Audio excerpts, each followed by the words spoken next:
जय जगन्नाथ। आमर शक्ति सौरभर अगणित श्रोता बंधु दर्शक बंधु समस्त को स्वागत करुच्ची। यार त्रयोदशतम अध्याय को यही त्रयोदशतम अध्याय ये अध्याय रे आमे आछि आलोचना करिबा कौन ना विषवृक्षर अमृत फल। वृक्षटी विष किंतु तादरे अमृत फल कि अच्छे से विषय आम नीतिशास्त्र जहाँ कही मु गोटे श्लोक माध्यम प्रकाश करुच्ची। संसार विष वृक्षस्य द्वे एव मधुरे फले काव्यामृत रसास्वाद संगम सज्जन सह। नीतिकार कहती ये जो संसार ये जो जगत ये संसारटा अमृतमय नुहे। यह केबे मानव को जीवन रे अमृतर स्वाद प्रदान करि नाही। कारण संसार होची गोटे विषवृक्ष। ये संसार गोटे विषवृक्ष। एइथिपाई यह विषवृक्ष कुआ जाइछि।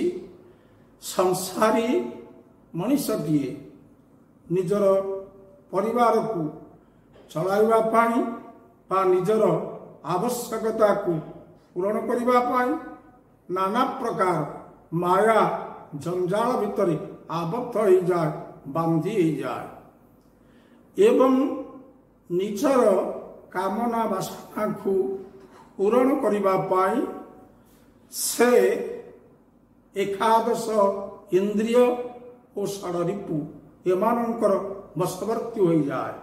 एटा निश्चित हम संसारी मनुष्य माने यह निश्चित तांको पाखरे रहिबो।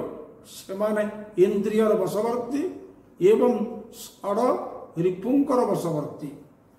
एठी इंद्रिय कथा कहिले आमे पूर्व अध्याय रे इंद्रिय मानक संपर्क रे किछि किछि आलोचना करथिले। एबे गोटे जोड़े कथा कहि आमर शरीर भितरे समुदाय एकादश इंद्रिय। या भितरे ज्ञानेन्द्रिय हेले 5, कर्मेन्द्रिय हेले 5 एवं मन एमानक प्रभुति रजा। एणु ये जो इंद्रिय ये इंद्रिय मानकर लालसा को पूरण करने पाई मन सदा बेले व्यग्र हुए। इंद्रिय माने चाहती जो सुख जो स्वाद मन ताहा जोगाई देवाकू व्यग्र हुए। मन किंतु यार हिताहित विचार करे ना।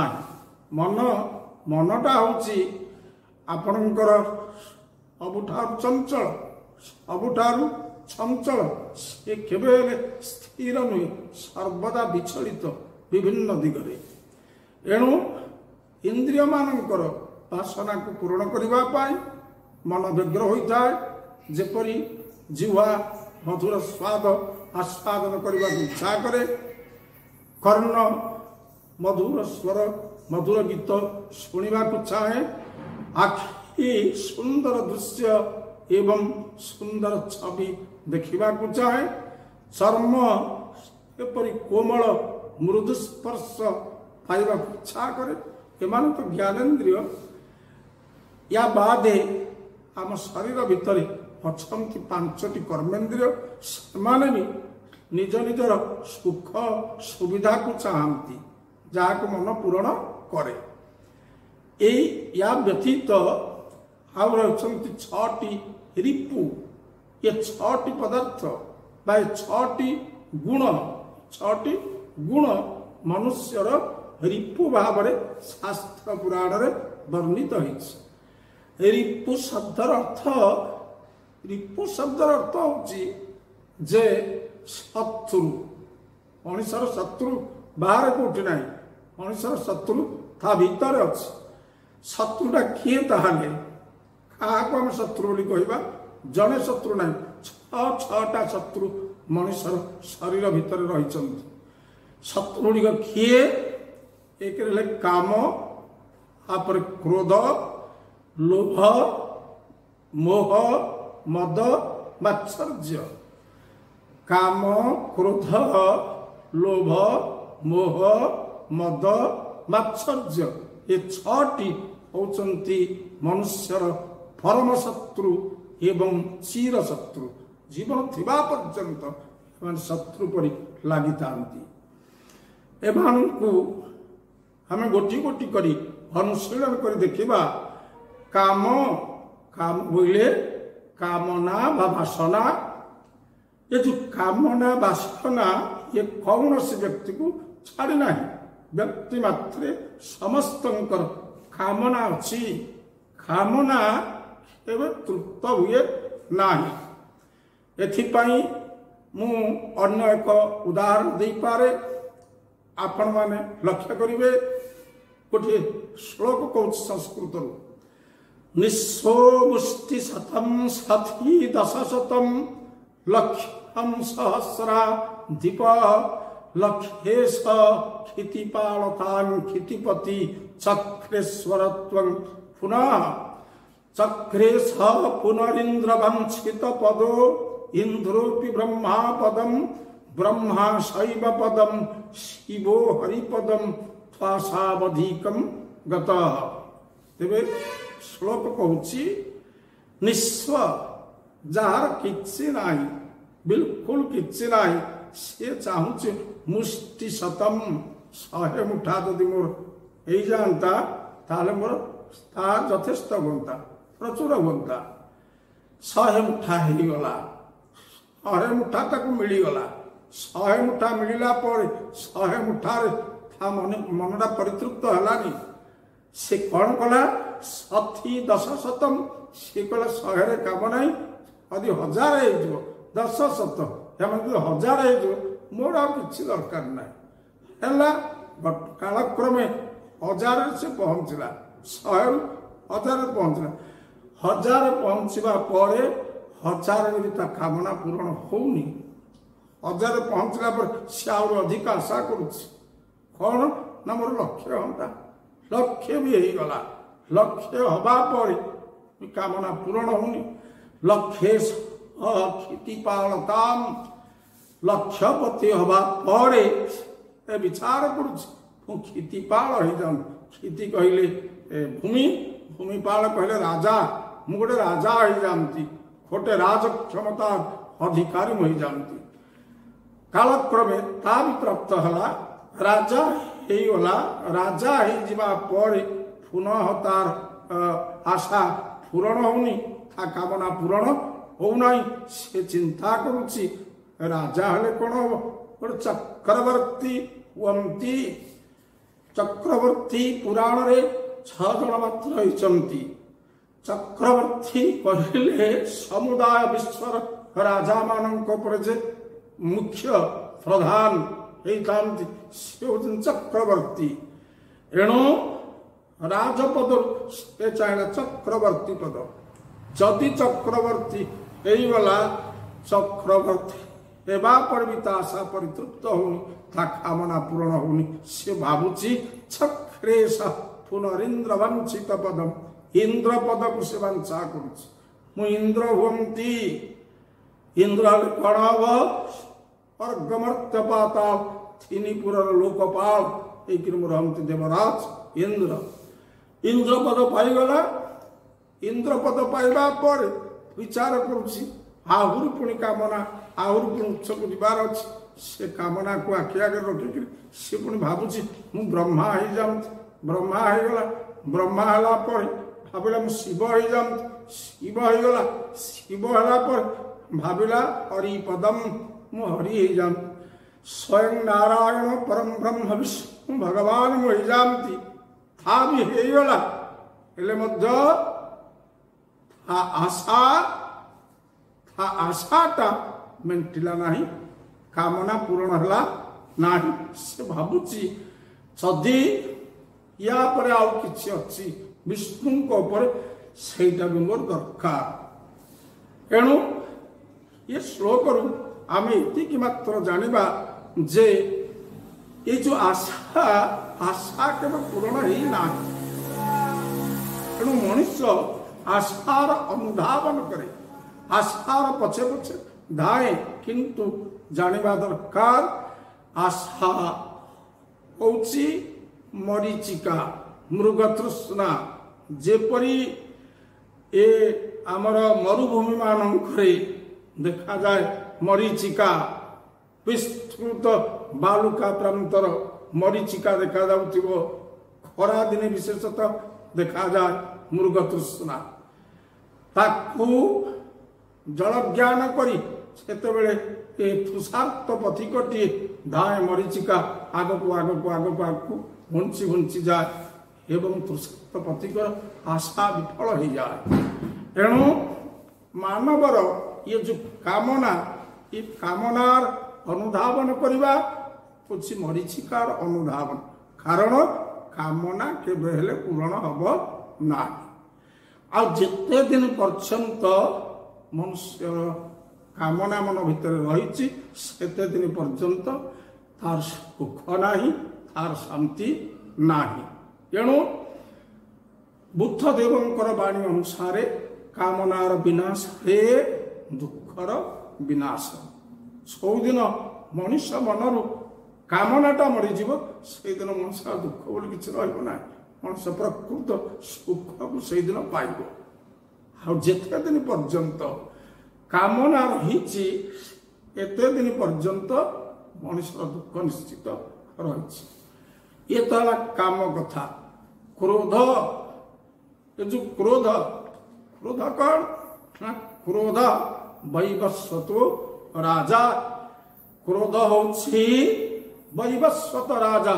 କ୍ରୋଧଟା ହଉଛି ଯମରାଜ। ଯମରାଜର ଧର୍ମ ହେଲା ମୃତ୍ୟୁ ଦବା। କ୍ରୋଧ ଏଭଳି ଏକ ଗୁଣ ମାନବକୁ ହଠାତ୍ ମୃତ୍ୟୁ ମୁଖରେ ମଧ୍ୟ ଉପନୀତ କରିଦେଇପାରେ। ଏଣୁ କ୍ରୋଧ ମଣିଷର ମନର ସୃଷ୍ଟି ହୁଏ ଏବଂ ମନୁଷ୍ୟ ଜୀବନର କ୍ଷତି ସାଧନ କରେ। ମୁହୂର୍ତ୍ତକର କ୍ରୋଧ ଯେଉଁ କ୍ଷତି ଉପୁଜାଇ ଦିଏ, ତାହା ସାରା ଜୀବନ ମଣିଷ ଶୁଝିପାରିବ ନାହିଁ, ତାହାକୁ ପରିପୂରଣ କରିପାରିବ ନାହିଁ। ମୁହୂର୍ତ୍ତକରେ ମନୁଷ୍ୟର ଜୀବନ ଚାଲି ଯାଇପାରେ, ନହେଲେ ମନୁଷ୍ୟ କାହାକୁ ମାରି ଦେଇପାରେ। ଏହା ହେଉଛି କ୍ରୋଧର କରାମତି। ସୁତରାଂ ଏପରି ଭୟଙ୍କର ଶତ୍ରୁ ସବୁ କ୍ରୋଧ, ଯାହା ଜୀବନ ପ୍ରତି ବିପଦ ଘଟାଇପାରେ, ସେ କ୍ରୋଧଠାରୁ ମନୁଷ୍ୟ ଦୂରେଇ ରହିବା ଉଚିତ। ମନରେ ଯଦି କ୍ରୋଧ ଆସୁଛି, ତାକୁ ଅବଦମିତ କରି ନୀରବ ରହିଯିବା ଉଚିତ। କାମ ଗଲା, କ୍ରୋଧ ଗଲା। ଆଉ ଗୋଟେ ହେଉଛି ଲୋଭ। ଲୋଭ କହିଲେ ବିଭିନ୍ନ ସାଂସାରିକ ଦ୍ରବ୍ୟ, ବସ୍ତୁ, ସୁନା ରୂପା, ଟଙ୍କା ପଇସା, ଘର ଦ୍ୱାର, ଜମି ବାଡ଼ି, ୟା ପ୍ରତି ଲୋଭ କରିବା। ଆଉ ଅନ୍ୟ ଅନେକ କଥା ଅଛି। ବିଭିନ୍ନ ବସ୍ତୁ ପ୍ରତି ଲୋଭ କରିବା, ଆଣିବା ପାଇଁ, ଅଧିକରୁ ଅଧିକ ଆଣିବା ପାଇଁ ମନରେ ଯେଉଁ ଲୋଭଟା ସୃଷ୍ଟି ହୁଏ, ସେଟାକୁ ତ ଲୋଭ କହନ୍ତି। ତେବେ କୁହାଯାଉଛି ଲୋଭ ମୃତ୍ୟୁଶ୍ଚ କାରଣ। ଲୋଭ ମୃତ୍ୟୁର କାରଣ। ଲୋଭ ଯୋଗୁଁ ମୃତ୍ୟୁ ହୁଏ। କେମିତି? ମୁଁ ଗୋଟେ ଉଦାହରଣ ଆପଣମାନଙ୍କୁ ଦେବି। ଦେଖନ୍ତୁ, ଗୋଟେ ଲୋଭ ଯୋଗୁଁ କେମିତି ମୃତ୍ୟୁ ହେଉଛି ନା, ଗୋଟିଏ ବନିଶ ଖାଡ଼ିରେ ଗୋଟିଏ କଣ୍ଟା ଦେହରେ ଜିଆ ନାଳଟିଏ ଗୁନ୍ଥି, ଛୋଟ ମୀନ ମାଛଟିଏ ଗୁନ୍ଥି, ଯେତେବେଳେ ମାଛ ଧରିବା ଲୋକ ତାକୁ ପାଣି ଭିତରେ ହଲଉଛି, ସେ ଭିତରେ ଥିବା ବଡ଼ ମାଛ ଦେଖୁଛି ଗୋଟେ ଜିଆ ନାଳ ହଲୁଛି, ଆଉ ଗୋଟେ ଛୋଟିଆ ମାଛଟିଏ ହଲୁଛି। ତାକୁ ଖାଇବା ପାଇଁ ଲୋଭରେ ସେ ପଳେଇ ଆସିଲା। ଲୋଭରେ ପଳେଇ ଆସି ସେତେବେଳେ ଖାଦ୍ୟଟି ଖାଇଦେଲା। ଖାଇଦେବା ଦ୍ୱାରା ହେଲା କ'ଣ ନା, ତା ତଣ୍ଟରେ କଣ୍ଟା ଲାଗିଗଲା ଏବଂ ସିଏ ଖାଡ଼ି ସହିତ ଉପରକୁ ଆସି ସେ ମୃତ୍ୟୁବରଣ କଲା। ଏଣୁ ଲୋଭ ହେଉଛି ମୃତ୍ୟୁର କାରଣ। ଏହିପରି ଲୋଭ ଯୋଗୁଁ ମୃତ୍ୟୁ ହେବା କଥା ବହୁ ଜାଗାରେ ଅଛି। ଆପଣମାନେ ବୃଦ୍ଧ ବ୍ୟାଘ୍ର ବୃଦ୍ଧ ବ୍ରାହ୍ମଣ ଆଉ ଯେଉଁ ବୃଦ୍ଧ ବ୍ୟାଘ୍ର ଆଉ ସେ ଲୋଭୀ ବ୍ରାହ୍ମଣ କଥା ଆପଣ ପଢ଼ିଥିବେ। ବାଘ କ'ଣ କଲା? ବୃଦ୍ଧ ହେଇଗଲା, ଶିକାର ପାଇଲାନି, ଗୋଟେ ପଙ୍ଖ ପୂର୍ଣ୍ଣ ଜାଗାରେ ଗୋଟେ କଙ୍କଣ ଧରିକି ବସିଲା, କହିଲା ମୁଁ ତ ବୃଦ୍ଧ ହେଇଗଲିଣି, ବହୁ ପାପ କରିଛି, ଏ କଙ୍କଣ ଦେବି, ସେଥିରେ ପୁଣ୍ୟ ଅର୍ଜନ କରିବି। ଲୋଭୀ ପଥିକ କଙ୍କଣ ଲୋଭରେ ଯେତେବେଳେ ଯାଇଛି ସେ ପଙ୍ଖ ଭିତରେ ସେ ବୁଡ଼ିଗଲା ଏବଂ ବାଘ ତାକୁ ଖାଇଦେଲା। ଏହିପରି ଲୋଭ ହେଉଛି ମୃତ୍ୟୁର କାରଣ। ଏଣୁ ଲୋଭ ହେଉଛି ଗୋଟିଏ ଶତ୍ରୁ, ସିଏ ମନୁଷ୍ୟର ମୃତ୍ୟୁ ଘଟାଇ ଦିଏ। କାମ, କ୍ରୋଧ, ଲୋଭ, ମୋହ। ମୋହର ଅର୍ଥ କ'ଣ? ମୋହର ଅର୍ଥ ହେଉଛି ଅଜ୍ଞାନତା। ଅଜ୍ଞାନତା, ମୋହିତ ହେବା, ମୋହିତ ହେବାରୁ ମୋହ, ଯାହାକୁ ପ୍ରକାରାନ୍ତରେ ଆମେ କହିବା ଅନୁରାଗ, ରାଗ ବା ଆସକ୍ତି। କୌଣସି ଏ ଜିନିଷ ପ୍ରତି ଅତ୍ୟଧିକ ଆକର୍ଷଣ, ଅତ୍ୟଧିକ ଆସକ୍ତି, ତାକୁ କୁହାଯାଏ ମୋହ। କାହିଁକି କୁହାଗଲା? ନା ମୋହର ରିଅଲ ଅର୍ଥ ହେଉଛି, ମୋହ କହିଲେ ଅଜ୍ଞାନତା। ଯାହାର ଜ୍ଞାନ ଥିବ ସେ କୌଣସି ବସ୍ତୁ ପ୍ରତି ଅତ୍ୟଧିକ ଆକର୍ଷିତ ହେବ ନାହିଁ। ଏଣୁ ଜ୍ଞାନହୀନ ଲୋକ କେବଳ ଅତ୍ୟଧିକ ଆକର୍ଷିତ ହୁଏ। ଏଣୁ ଏ ମୋହ ଯୋଗୁଁ ମନୁଷ୍ୟର ମଧ୍ୟ ମୃତ୍ୟୁ ହୁଏ। ନିଜର ଘର ଦ୍ୱାର, ସ୍ତ୍ରୀ, ପୁତ୍ର, ଧନ, ସମ୍ପଦ, କ୍ଷମତା ସବୁକୁ ଜାବୁଡ଼ି ରଖିବା ପାଇଁ ମୋହର ବଶବର୍ତ୍ତୀ ହୋଇ ଏଗୁଡ଼ିକ ପ୍ରତି ଅତ୍ୟଧିକ ଆକୃଷ୍ଟ ସେ ହୁଏ। ସେ ଯେଉଁ ଆସକ୍ତି, ସେ ଯେଉଁ ଅଜ୍ଞାନତା, ଯାହାର ଅନ୍ୟ ନାମ ହେଉଛି ମୋହ, ଏ ମୋହ ବି ମଣିଷକୁ ମୃତ୍ୟୁ ମୁଖରେ ପକାଏ। ଏଣୁ କାମ, କ୍ରୋଧ, ଲୋଭ, ମୋହ, ଆଉ ଗୋଟେ ହେଉଛି ମଦ। ମଦ କହିଲେ ଏଠାରେ ଯେଉଁ ପିଇବା ମଦ କଥା କୁହାଯାଉନି, ମୁଁ ପୂର୍ବ ଅଧ୍ୟାୟରେ ଆଲୋଚନା କରିଥିଲି ମଦ ସମ୍ପର୍କରେ। ମଦ କହିଲେ ଅହଙ୍କାର, ଦର୍ପ, ଔଦ୍ଧତ୍ୟ, ଯେଉଁଟା ଆଲୋଚନା କରାଯାଇଥିଲା। ଧନ ଗର୍ବ, ରୂପ ଗର୍ବ, ବିଦ୍ୟା ଗର୍ବ, ଆଭିଜାତ୍ୟ ଗର୍ବ, ବିଭିନ୍ନ କଥାକୁ ନେଇ ଗର୍ବ ପ୍ରକାଶ କରିବା, ଅହଙ୍କାରୀ ହେଇଯିବା, ଔଦ୍ଧତ୍ୟ ପ୍ରକାଶ କରିବା, ଧରାକୁ ସରା ବୋଲି ମନେ କରିବା, ଇଏ ସବୁ ହେଉଛି ଆପଣଙ୍କର, ଏଇଟା ହେଉଛି ମଦ। ଇଏ ମଦ ବି ମଣିଷର ଗୋଟିଏ ଶତ୍ରୁ। ଏଣୁ ଇଏ ଗଲା ମଦ। ମାତ୍ସର୍ଯ୍ୟ, ଏ ଯେଉଁ ମାତ୍ସର୍ଯ୍ୟ ଶବ୍ଦ, ମାତ୍ସର୍ଯ୍ୟ କ'ଣ? ନା ମତ୍ସରତା, ମତ୍ସର ଭାବ। ମତ୍ସର କ'ଣ? ଯାହାର ସଂଜ୍ଞା ନିରୂପଣ କରିଛନ୍ତି ବ୍ୟାସଦେବ। କୋଉଥିରେ? ମହାଭାରତରେ। ସେ କ'ଣ କହିଲେ? ନା ହୃତ୍ତାପୋ ମତ୍ସର ସ୍ମୃତ। ହୃତ୍ତାପ ମତ୍ସର ସ୍ମୃତ। ହୃଦୟ ତାପ। ହୃଦୟ ମାନେ ହୃଦୟର, ଅନ୍ତରର ତାପ କହିଲେ ତାତି। ଅନ୍ତରର ଯେଉଁ ତାତି, ଅନ୍ତରର ଯେଉଁ ଦହନ, ଅନ୍ତରର ଯେଉଁ ଜ୍ୱଳନ, ତାକୁ କହନ୍ତି ମତ୍ସର। କହିବାର ଅର୍ଥ କ'ଣ? ନା ଅନ୍ୟ ଜଣଙ୍କର ଉନ୍ନତିକୁ ଦେଖିଲେ, ଅନ୍ୟ ଜଣଙ୍କର ସମୃଦ୍ଧିକୁ ଦେଖିଲେ, ଆଉ ଜଣକ ହୃଦୟରେ ଯେଉଁ ଦହନ, ଅସହିଷ୍ଣୁତା, ଯେଉଁ ଜ୍ୱଳନ, ଜ୍ୱାଳା ସୃଷ୍ଟି ହୁଏ, ସେ ୟା ହେଇଗଲା, ତା ହେଇଗଲା, ଏମିତି ଥିଲା, ୟା ହେଇଗଲା, ଆରେ ତମେ କ'ଣ କଲ? ସିଏ ତାର ପରିଶ୍ରମ କଲା, ତା କର୍ମର ଫଳ ତାକୁ ସ୍ଥାନରେ ଉପନୀତ କରିଲା, ସେଥିରେ ଆମର ଯାଏ ଆସେ କେତେ? କିନ୍ତୁ ସମାଜରେ ଏପରି ଅନେକ ଲୋକ ଅଛନ୍ତି, ଶତକଡ଼ା 80ରୁ ଉର୍ଦ୍ଧ୍ୱ ଲୋକ ରହିବେ, ଯେଉଁମାନେ ଅନ୍ୟର ଉନ୍ନତିକୁ ଦେଖିଲେ ସହ୍ୟ କରିପାରନ୍ତି ନାହିଁ। ତାଙ୍କ ହୃଦୟରେ ଅସହନୀୟ ଜ୍ୱାଳା ସୃଷ୍ଟି ହୁଏ। এই যে ଜ୍ୱାଳା, ইয়ার ଅନ୍ୟ ନାମ ହେଉଛି ଈର୍ଷ୍ୟା। এই যে ଈର୍ଷା ପରାୟଣତା এইটা হচ্ছে মনুষ্যর মৎসর গুণ। তেণু কাম, ক্রোধ, লোভ, মোহ, মদ, মাৎসর্য ଏ 6ଟି ଶତ୍ରୁ ଏବଂ ଏକାଦଶ ଇନ୍ଦ୍ରିୟ ସେମାନେ ବି ଶତ୍ରୁ। ଏମାନେ ମାନବର ଜୀବନକୁ ଦୁର୍ବିସହ କରିଦିଅନ୍ତି, ବିପଦରେ ପକାଇ ଦିଅନ୍ତି। ସୁତରାଂ ଏଗୁଡ଼ିକୁ ନେଇ ମାନବର ସାଂସାରିକ ଅନୁଭୂତି ବିଷାକ୍ତ ହେଇଯାଏ। ଏଣୁ ନୀତିକାର କହିଲେ ଏ ସଂସାର ହେଇଥିପାଇଁ ସଂସାର ହେଉଛି ଗୋଟେ ବିଷବୃକ୍ଷ ଏବଂ ଏ ଯେଉଁ ବିଷବୃକ୍ଷ ଏ ବିଷବୃକ୍ଷରେ ମାତ୍ର 2ଟି ମଧୁର ଫଳ ରହିଛି, 2ଟି ଅମୃତ ଫଳ ରହିଛି। ସେ ଯେଉଁ 2ଟି ଅମୃତ ଫଳ ଅଛି ସେ ଫଳ କିଏ ନା କାବ୍ୟାମୃତ ରସାସ୍ୱାଦ। କାବ୍ୟାମୃତ ରସାସ୍ୱାଦ କାବ୍ୟମାନଙ୍କର ଅମୃତ ରସକୁ ଆସ୍ୱାଦନ କରିବା।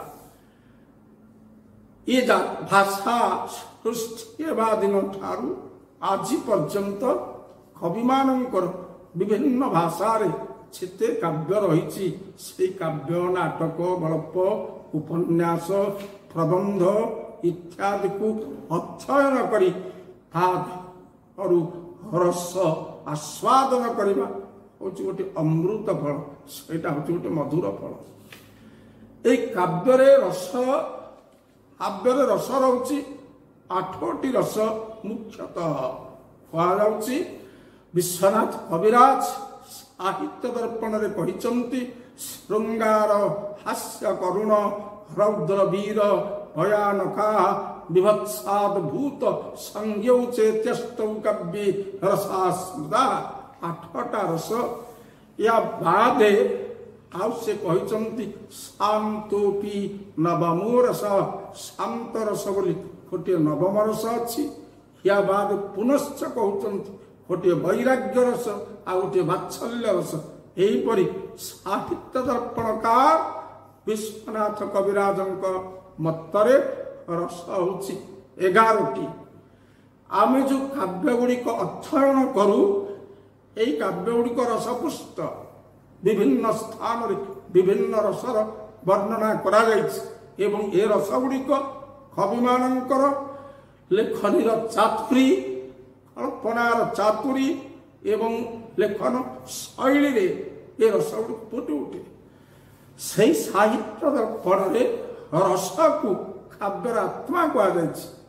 ସବୁ କାବ୍ୟରେ ବା ଯେଉଁ ପ୍ରବନ୍ଧରେ ବା ଯେଉଁ ଗଳ୍ପରେ ରସ ନାହିଁ, ରସର ପରିସ୍ଫୁରଣ ଏଇ ନାହିଁ, ଫୁଟି ନାହିଁ, ସେ କାବ୍ୟଟା ହେଉଛି ନିର୍ଜୀବ, ସେଇଟା ହେଉଛି ମୃତ। ଏଣୁ ରସ ହେଉଛି କାବ୍ୟର ଆତ୍ମା। ଜଣେ ସହୃଦୟ ପାଠକ, ଜଣେ ଜ୍ଞାନୀ ଲୋକ ଯଦି କାବ୍ୟ ଅଧ୍ୟୟନ କରେ ସେ କାବ୍ୟ ଭିତରେ କ'ଣ ରସ ଅଛି ସିଏ ତାହା ଜାଣିପାରେ, ଉପଲବ୍ଧି କରିପାରେ।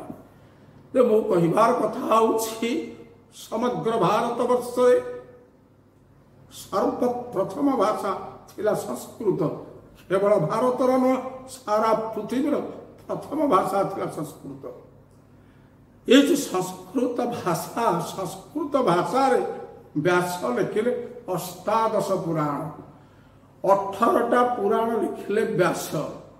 ଇଏ ଯେଉଁ ପୁରାଣ ଗୁଡ଼ାକ ୟାକୁ ମଧ୍ୟ କାବ୍ୟ ବୋଲି କୁହାଯାଏ। ରାମାୟଣକୁ ବି କାବ୍ୟ କୁହାଯାଏ। ମହାଭାରତ ଯାହାକୁ ବ୍ୟାସ ରଚନା କରିଛନ୍ତି ସେ ବି କାବ୍ୟ। ବାଲ୍ମୀକି ରାମାୟଣ ରଚନା କଲେ ସେ ବି କାବ୍ୟ। ୟା ବାଦେ ଆହୁରି ଗୁଡ଼ିଏ କାବ୍ୟ ରହିଛି ଯାହା ନାଟକ ଏବଂ କାବ୍ୟ। କାବ୍ୟକୁ ଦୁଇ ଭାଗରେ ଦୃଶ୍ୟ କାବ୍ୟ, ଶ୍ରବ୍ୟ କାବ୍ୟ, ଚମ୍ପୁ କାବ୍ୟ ଇତ୍ୟାଦି ଇତ୍ୟାଦି କଥା। ଦୃଶ୍ୟ କାବ୍ୟ ହେଲା ନାଟକ, ଶ୍ରବ୍ୟ କାବ୍ୟ ହେଲା ଯେଉଁ କାବ୍ୟ ଗୁଡ଼ିକ ରଚନା କରାଯାଇଛି। ତାହେଲେ ଏ କାବ୍ୟ ରସକୁ ଆସ୍ୱାଦନ କରିବା, ଉପଲବ୍ଧି କରିବା, ଏଇଟାକୁ କୁହାଯାଇଛି ଗୋଟେ ଅମୃତ ଫଳ, ଏଇଟା ଗୋଟେ ମଧୁର ଫଳ। କାହିଁକି ନା ୟା ଭିତରେ ୟାର ନାଁ ହେଉଛି ଶାସ୍ତ୍ର, କାବ୍ୟ ଶାସ୍ତ୍ର। ଅନ୍ୟତମ ଶ୍ଲୋକ କହୁଛି କାବ୍ୟ ଶାସ୍ତ୍ର ବିନୋଦେନ ଖାଳୋ ଗଚ୍ଛତି ଧୀମତାମ୍ ବ୍ୟସନେନ ଚ ମୂର୍ଖାଣାମ୍ ନିଦ୍ରୟା କଳହେ ନବା। କାବ୍ୟ ଶାସ୍ତ୍ରରେ ବିନୋଦ କରି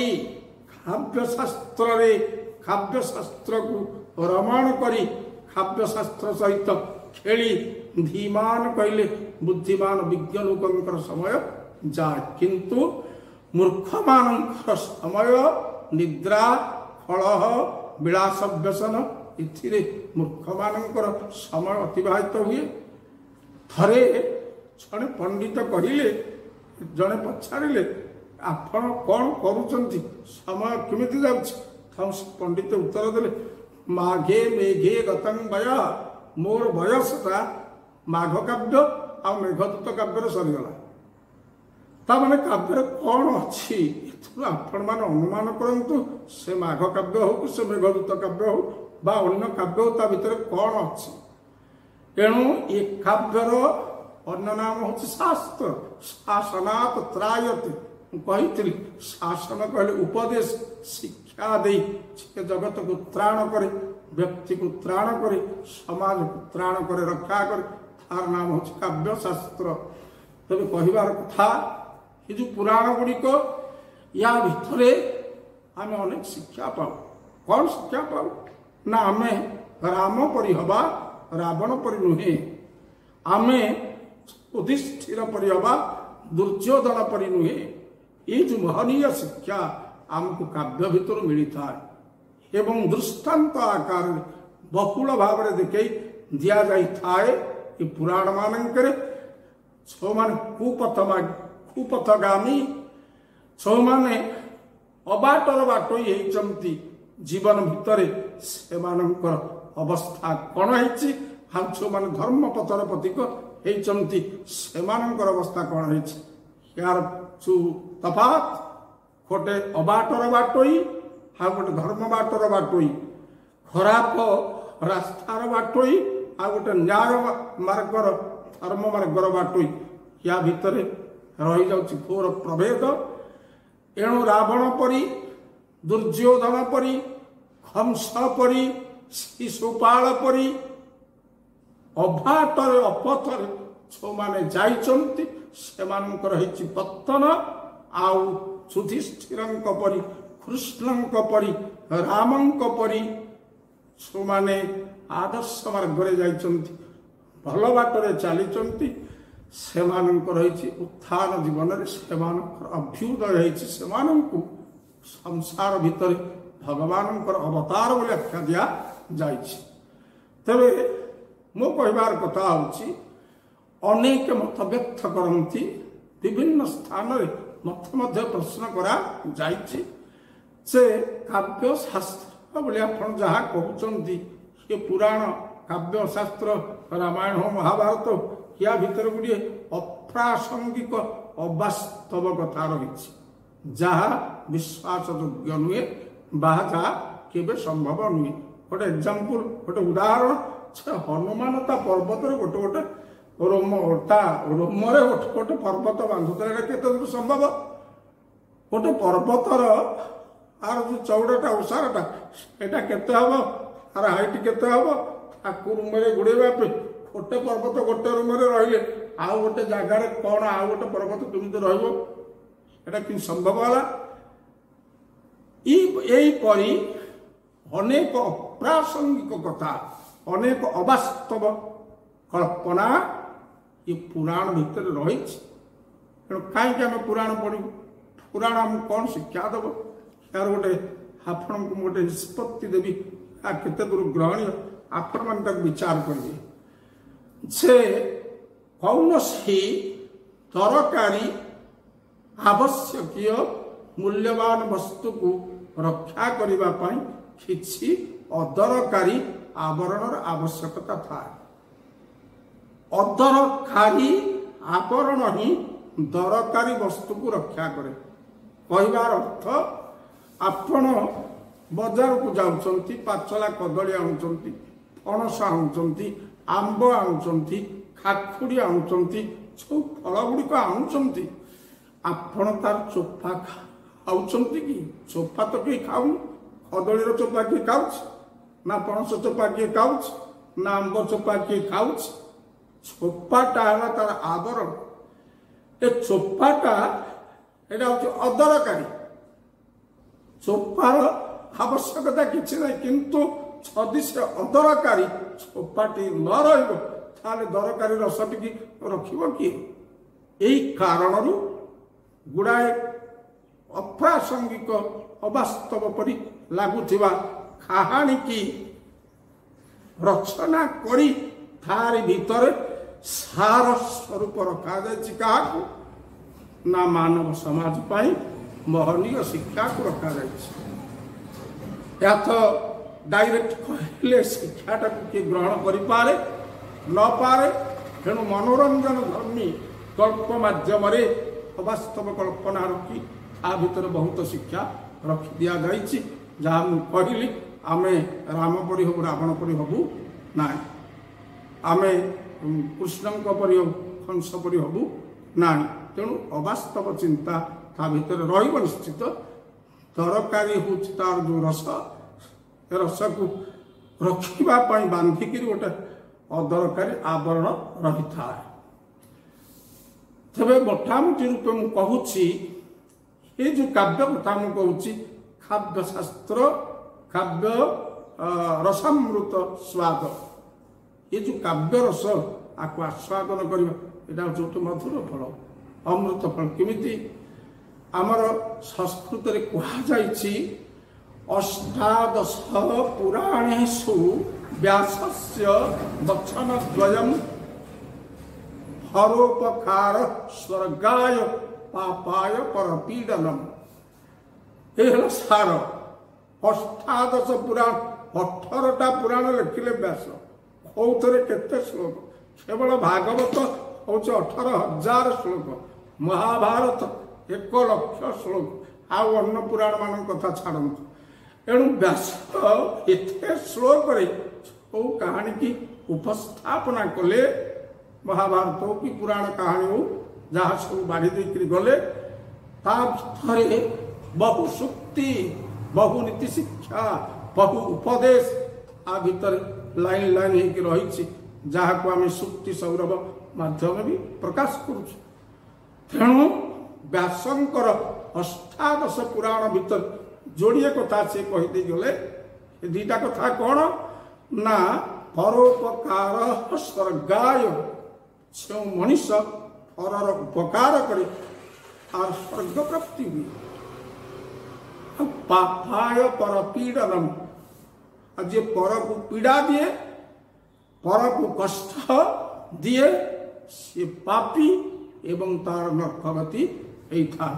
ଏ ଯୋଡ଼ିଏ କଥା ହେଉଛି ଅଷ୍ଟାଦଶ ପୁରାଣର ସାର। ପର ଉପକାର ସାଧାରଣ କଥା ନୁହେଁ। ପରୋପକାର ଆପଣ କରିପାରିବେନି, ମୁଁ କରିପାରିବିନି, ଆମେ କି କରିପାରିବାନି। ତାକୁ କରିବା ଲୋକ ହେଉଛନ୍ତି ଅଲଗା, ଯେଉଁମାନେ କରନ୍ତି ସେମାନେ ହେଉଛନ୍ତି ମହାପୁରୁଷ। ସେମାନଙ୍କର ଆସନ କୋଉଠି ଆପଣ କଳ୍ପନା କରିପାରିବେନି। ଯାହାକୁ କବି ଗଙ୍ଗାଧର ମେହେର ତାଙ୍କ ଭାଷାରେ ଲେଖିଛନ୍ତି, ପର ଉପକାର ପୁଣ୍ୟମୟ ବ୍ରତ ପାଳନ୍ତି ମହତ ଜନ, ଉର୍ବୀ ଦିବାକର ପର ଉପକାରେ ଦିଅନ୍ତି ଶସ୍ୟ କିରଣ। ପର ଉପକାର କରିବା ଏକ ପୁଣ୍ୟମୟ ବ୍ରତ, ଏକ ପବିତ୍ର କର୍ତ୍ତବ୍ୟ, ଏକ ପବିତ୍ର ସଂକଳ୍ପ। ୟାକୁ କେବଳ ମହଜ୍ଜନ ମାନେ, ମହାପୁରୁଷ ମାନେ ହିଁ ପାଳନ କରନ୍ତି। ଯେଉଁମାନଙ୍କ ନିକଟରେ ମହାତ୍ମା ଭାବ ନାହିଁ, ମହାପୁରୁଷର ଭାବ ନାହିଁ, ମହାନୁଭବତା ନାହିଁ, ସେମାନେ ପର ଉପକାର କରିପାରିବେ ନାହିଁ। ଏହାର ଦୃଷ୍ଟାନ୍ତ ସ୍ୱରୂପ ଯୋଡ଼ିଏ କଥା ଦେଖେ। ଗୋଟିଏ ହେଲା ଉର୍ବୀ କହିଲେ ପୃଥିବୀ, ଆଉ ଗୋଟେ ଦିବାକର କହିଲେ ସୂର୍ଯ୍ୟ।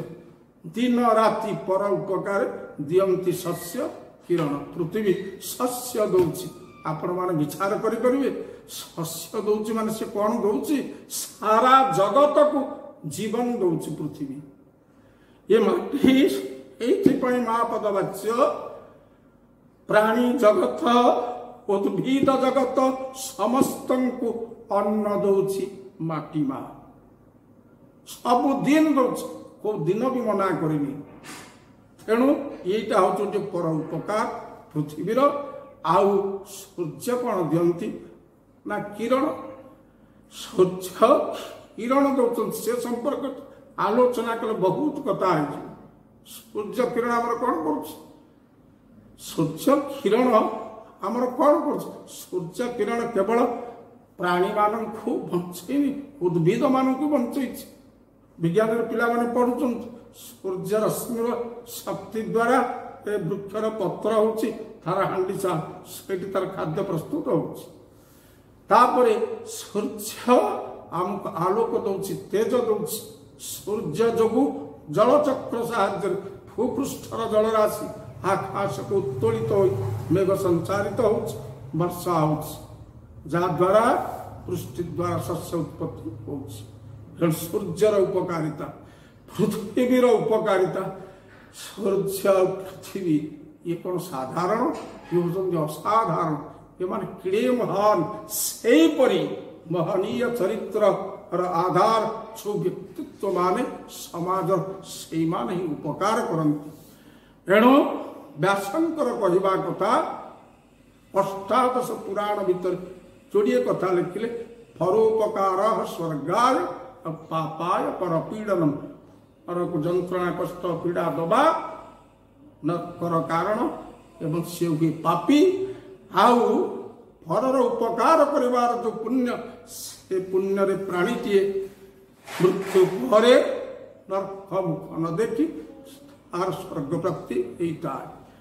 एणु मोर कहिबार कथा होची आमर ए काव्य शास्त्र यही कारण एपर्यंत मु जो आलोचना करुथि काव्य शास्त्र संपर्क कहती तेबे यही कारण जो काव्यामृत रस ये हूँ गोटे मधुर फल संसार विषवृक्ष झुलुची आउठी मधुर कथा कहले संगम सज्जन संगम सज्जन सज्जन संत जना जो साधु जन जो सज्जन जहाँ कहुए साधु पुरुष से सहित संगम मान संगति सेमानक सहित मिशिबा सेमानक सहित मिशिबा सेमानक सहित संगति करिबा ये भी गोटे मधुर अमृत फल ये विषवृक्षर संसार विषवृक्षरे संसार रे अनेक साधु पुरुष अनेक महात्मा पुरुष अच्छा आम सेमानक सहित मिशिबा ताहा आम पाई अमृत परि मधुर फल से आम प्रदान करिबो किपरि मु गोटे जोड़े पद भागवतकार श्री जगन्नाथ दास से उत्कल व्यास मुझर रचना गोटे जोड़े पद उद्धृति देवी साधु जे मलय पवन काठकू करती चंदन साधु किए साधु होती मलय पवन मलय पर्वत आड़ बसंत ऋतु बही आसुवा सुमंद अनिल मलय अनिल साधु होती मलय अनिल सुगंधित पवन तांकर शक्ति अच्छे काठ को भी से चंदन परिणत या माने आमर गोटे कथा अच्छी प्रवाद अच्छी बसंत ऋतु हेले मलय पर्वत आड़ जो मलय पवन बहे से मलय पवन बाजिले केते के वृक्ष चंदन वृक्ष नहले मध्य सेमानंकर काष्ठ को चंदन परिगणित करा जाए। आपण विचार करंतु लिंब गछटा कौन चंदन गछ बेल गछ कौन चंदन गछ आपण जीवे मंदिर भितर देखिए बेल काठ गोटे गड़ी पड़ी चंदन पेड़ा पर लिंब काठ गोटे गड़ी पड़ी था तो चंदन नु किंतु ये मलय पवन संस्पर्श हासी काठ भी चंदन रूपांतरित होपरी साधु संगति आसी जड़े मनुष्य मध्य साधुरे रूपांतरित हो जाए। यार अनेक उदाहरण अच्छी आ गोटे पद मुझे यही भागवतकार कहते ये जीव साधु संग विहीनु लभी न पारे मोर तनु छदी जीव आमाने देही सी देह को धारण करिछि आमे निजे साधु संगति न करिबा लभी न पारे मोर तनु आमे भगवान शरीर को पाई परिबा ना या माने ये जीव मृत्यु पर भगवान अंगरे लीन हो पार ना मुक्ति पाइपर ना जदि आम जीवन में साधु संगति न करवा।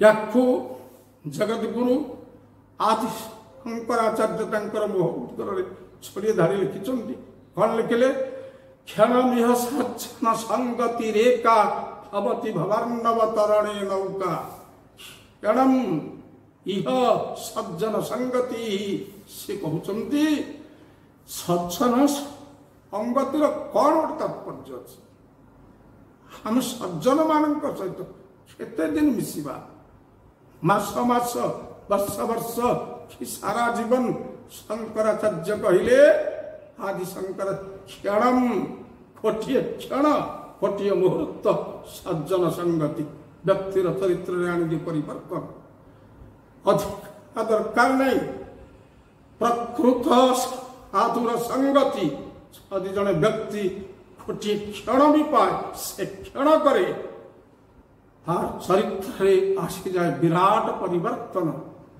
कौट संभव होता सेटा मुझे कौट उदाहरण देवी गोटे उदाहरण आप दूसरी प्रचेता मुनिंकर दशम पुत्र होती दस्युरत्नाकर से दिन अरण्य भितर 7 जन मुनि जाउथिबा बेले दस्युरत्नाकर अनुधावन कले एवं कहले कौन रखिच मत दियो कहले ये कौन तुम जन मुनिंकर पुत्र जड़े ब्राह्मण पुत्र डकायती करुच चोरी करुच राजधानी करुच प्राणी मान हत्या कर मनुष्य मान मारी पकुच जंगल कहीं कर पाप कौन तुम तो कर कहानी मुझे कहूनी से दशरत्नाकर उत्तर देले से मो परिवार पोषण करने मुझे ओहो परिवार पोषापी तुम कर पोषाटा गृहस्थर धर्म किंतु